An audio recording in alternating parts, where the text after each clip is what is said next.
Obsessão espiritual. Você sabe o que é? Já ouviu falar? Será que você tem certeza? Vamos discutir sobre isso agora.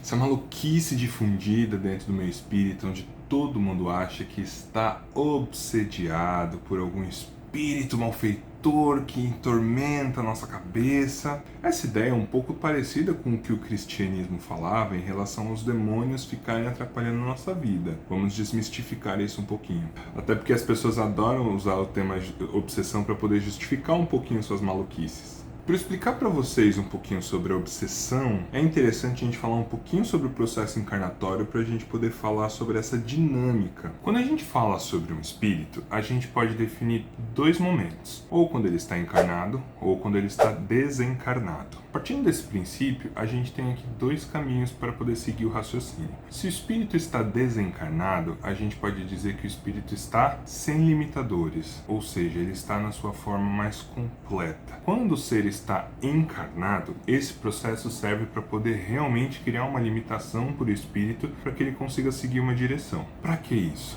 Quando a gente fala que um espírito está encarnando, ele vai passar por certos processos, certos aprendizados, certas lições. Ele pode adquirir o conhecimento e o aprendizado dessa etapa ou não. Aí ele desencarna e volta para o plano espiritual. No plano espiritual, ele vai passar por alguns processos e volta para encarnar. Certo? Esse é o processo padrão que a gente aprende dentro da doutrina espírita. Uma coisa que eu gosto de comentar muito é que no plano espiritual não existe receita de bolo, não existem padrões e não existem nada fixo. Dito isso, eu vou colocar para vocês aqui alguns raciocínios para a gente poder falar sobre o nosso tema, que é a obsessão. O que determina o espírito e os seus processos encarnatórios é a sua consciência. E a sua consciência, ela tem alguns elementos dentro da nossa etapa evolutiva, que é os aspectos psíquicos, os aspectos emocionais, dentro de um processo encarnatório. O nosso veículo, o nosso psicossoma ou o perispírito, ele é um veículo de consciência emocional. Então você perceba como dentro do processo encarnatório a gente ainda está muito lá embaixo, a gente ainda está precisando aprender a lidar com as nossas emoções antes da gente conseguir expandir. Então a gente ainda é muito pequeno, muito limitado para poder ir ganhando robustez dentro dos processos encarnatórios. Então veja, existe um paradigma aqui. Quando a gente fala que o espírito, quando ele não está no corpo físico, ele está liberto, não necessariamente essa liberdade vai dar para ele extremas virtudes. Como assim? Se o espírito ele está enraizado numa raiva, num ódio por conta de algum processo que ele viveu em algum período encarnado, esse processo fica em looping, porque ele tem muito mais força como espírito desencarnado. Só que ele vai criar essa atmosfera e vai parar numa linha do tempo lá naquele processo de raiva, ele vai ficar alimentando aquilo, ele vai ficar naquele loop. Vamos simplificar um exemplo aqui para vocês. Então, vamos pensar num personagem que morava lá na Europa no século XIV, onde ele era um camponês. E esse camponês ele começou a montar ali algumas hortas, e essas hortas começaram a crescer, a família pobre, todo mundo pobre no vilarejo. De repente ele começou a fazer dinheiro ali, começou a ter uma estrutura um pouquinho mais significativa por conta daquela horta. Vem uma pessoa um grupo de pessoas ou uma pessoa de outra cidade e começa a matar todo mundo para poder roubar ali aquelas terras. E ele morre. Só que ele fica num ódio absurdo contra esse cara que assassinou ele. O que ele cria naquele momento? Ele cria uma trava, ele fica fixo naquele tempo e espaço, ele vai ficar em looping naquele ódio, vivendo ali. Quando isso acontece, nem a espiritualidade consegue interferir. Por quê? Ela consegue, né? Um Kamehameha resolve. Mas eles têm um respeito absurdo nos nossos processos. Então eles não vão interferir nesse período porque a gente precisa aprender através deles. Se eles vêm lá, tira essa dor da gente, explica, passa a mão na nossa cabeça, a gente não aprende, a gente simplesmente, tá bom, acalma. Isso serve para as crianças também, mas esse é outro momento. Então ele vai ficar naquele looping absurdo. Aquele cara que o matou vai pegar aquelas terras, vai criar a fortuna dele e vai seguir com a vida. Ele vai ficar ali, em cima daquele cara, vivendo no ódio mortal, tal. Esse cara vai desencarnar, dependendo de como foi o processo encarnatório dele, ele vai sair e ele vai encarnar de novo. Só que esse cara, ele tá numa raiva que ele não consegue nem enxergar direito o que está acontecendo. Ele só consegue, por um sistema magnético, ficar próximo desse cara que o matou. E aí ele vai encarnar de novo em outro processo, os anos vão se passando, centenas de anos, blá blá blá. Esse cara já foi uma mulher, já foi um homem, já mudou de país, já mudou de estado, já mudou, enfim, de língua. Esse cara tá lá, enraizado naquele ódio ainda mortal. Isso é um processo obsessivo, complexo, dentro de uma etapa do processo encarnatório dessas duas criaturas, certo? Todo mundo vive esse processo? Não. Já vamos resolver isso agora. Não é todo mundo que vive esse tipo de processo obsessivo. Não significa que todo mundo que está andando na rua, que teve um dia difícil, está obsediado por um ser espiritual da Idade Média. Não é isso. Você pode ter tido um embate 2 meses atrás com alguém que ficou com muita raiva de você, ela morreu, você nem sabe, ela tá aí te sugando. Calma, tô brincando. Quando esse cara não consegue se desvencilhar, existe um recurso que a espiritualidade às vezes utiliza, ele é tirado desse processo e ele é colocado numa encarnação compulsória. Ou seja, ele é arrancado do plano espiritual e é jogado num corpo. O que isso faz? Isso o limita. Isso vai fazer com que ele esqueça tudo que ele viveu. Então ele vai passar por um processo novo dentro do processo encarnatório. O processo encarnatório é como se você estivesse freando abruptamente alguma ladeira abaixo que você estava indo. Alguma loucura que você estava ali e não conseguia sair desse looping, você toma um choque e diz, ai, nossa, onde eu estava? Isso é um processo encarnatório. Você vem, você passa. Imagina que ele é colocado numa família com muito amor. Esse amor vai fazer com que dissolva um pouquinho esse ódio. Ou ele vem com alguma limitação que as pessoas vão ajudá-lo e isso vai poder melhorar o coraçãozinho dele. E aí, quando ele desencarnar, ele vai desencarnar num novo processo. Percebam? Aqui, ele já está enxergando a vida de outra forma, porque ele passou por uma nova etapa. Porque ele foi zerado quando ele inicia o processo encarnatório. E é por isso que na nossa etapa evolutiva não temos as lembranças das nossas vivências anteriores. Já pensou se a gente lembrasse de todas as cagadas que a gente já fez? E já pensou se o seu melhor amigo, sua namorada, seu marido, sua mãe, você soubesse tudo que vocês já viveram em outras épocas? Não temos maturidade, galera, não adianta. E essa é uma das dinâmicas básicas do processo de obsessão. Mas aqui, galera, eu estou hoje para falar de um processo obsessivo extremamente comum, que todo mundo passa pelo menos algumas vezes na vida, se não estiver neste momento, e eu estou aqui para gente aprender sobre e como evitá-lo, que é o processo da auto-obsessão. O que é a auto-obsessão? É quando você, criaturinha maluquinha que está viva aí do outro lado, está em um processo de looping, da qual você começa a se limitar. Por isso que o processo encarnatório não tem receita de bolo. Para alguns espíritos é preciso reencarnar um pouco mais rápido e para outros não tem tanto limitador de tempo. Quanto mais a gente expande a nossa consciência e quanto mais a gente vai aprendendo, mais espaçados são os processos encarnatórios. Quer dizer então que quando você começa a aprender do outro lado as coisas com mais consciência, você não precisa reencarnar? Sim e não. Quando você está num processo limitado de consciência, dificilmente tudo que você aprende do plano espiritual você consegue realmente integrar no seu ser, porque existe ali muitas coisas reverberando de muitas encarnações anteriores. Então você vem aqui, você passa por um processo encarnatório que foi mapeado, trabalhado conforme o seu mérito e as suas necessidades, e você vai adquirindo cada vez mais consciência. Com isso você volta para o plano espiritual, integra no seu ser e você vai expandindo.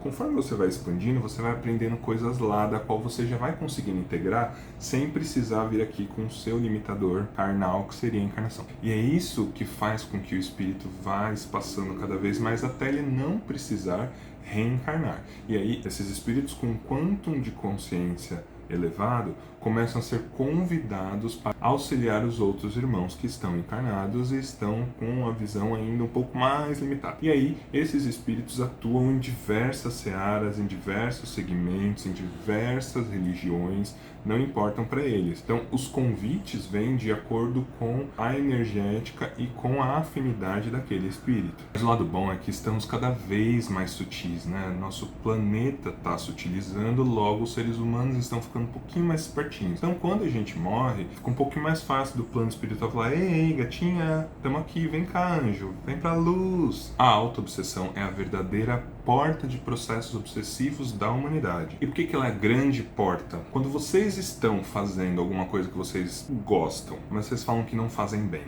Quando vocês falam que, nossa, é uma merda, eu não faço isso bem, ai que bosta. E alguém fala: nossa, mas eu achei tão legal. Ai, nada a ver, cala a boca, meu, que merda, eu sou uma bosta. Psh, psh. Você está num processo de auto-obsessão. Sabia disso? É sério, galera. Você está sendo o seu pior inimigo. Você está se criticando, se autoflagelando, você está fazendo com que as pessoas se afastem de alguma forma de você. E isso faz o quê? O seu campo energético cai, você fica mais deprimido, você fica triste. E aí o que acontece? No processo obsessivo comum, um espírito vê você e fica lá. Quando você está nessa etapa de auto-obsessão, na verdade você abaixa a sua frequência, outros espíritos conseguem te enxergar. Muitas vezes esse espírito que está em sofrimento, ele não vai necessariamente te enxergar, ele vai ser atraído. Você acaba se tornando um buraco negro. Puxa tudo. Mas espera lá, vamos por parte. Quando você entra num padrão de frequência, de pensamento, de tristezas, de angústias, você entra numa frequência e outros seres espirituais que estão nessa frequência, eles podem ser atraídos por você. A vibração deles vai ressoar com a sua vibração. E por que isso é tão deprimente? Porque vocês todos viram uma grande bola de cocô. Desculpa, mas é verdade. Ai, galera, desculpa falar assim, mas é verdade. Porque eles estão mal, eles vão despejar isso em vocês, porque vocês têm mais energia porque estão encarnados. Eu falo vocês, eu também, tá, galera? Relaxa, eu tô aqui só falando. Então tá todo mundo ali no mesmo barraco. O pessoal tá com a vibração mais triste, você também, eles vão ressoar com vocês, eles vão estar ali, meu, porque isso, porque aquilo, porque aquilo. E aí você que tava assim, só meio cagadinho, vai piorando, vai afundando pra caramba. Isso é um processo de obsessão complexa, porque nesse caso não são eles que estão te obsediando, é você que está se obsediando e puxando essa galera junto. Percebe? Não adianta você ir num centro espírita, ir lá bater uma arruda, fazer uma oração, um passe, limpar essa galerinha de lá, você vai dar uma levantada, vai chegar em casa, vai passar no seu dia a dia, vai voltar pro mesmo padrão. Merda, eu sou uma bosta, eu sou feio, eu sou isso, eu sou um horror. Aí você cai de novo, atrai a mesma galera, ou uma galera diferente para você. Cada espírito que está dentro da sua bolha de realidade, ela está ali mergulhada nas suas frustrações, nas suas angústias, nos seus complexos emocionais. E ele fica em looping. Quando aquele espírito consegue de alguma forma pedir uma ajuda, vem a espiritualidade e recolhe ajuda de alguma forma. Às vezes eles precisam de auxílio externo quando existe mérito, benevolência espiritual de alguma forma. Agora, para o encarnado que está num processo mais ali microscópio, ele tem um pouquinho mais de auxílio. Nesse processo obsessivo que você está sendo a grande causa do seu próprio problema, quando você percebe e resolve esse problema, você melhora, você evolui, você entende, você para de se flagelar, sua vibração começa a aumentar. E o que você faz? Você puxa todo mundo junto com você. Não que esses espíritos vão evoluir junto, mas você causa um saculejo. Se esses espíritos aproveitarem o ensejo para evoluir, eles também vão sendo direcionados. Caso esses espíritos não queiram esse processo, eles voltam para o momento deles e eles se afastam, porque você já não ressoa com eles, eles vão buscar outra galera ali, outro imã.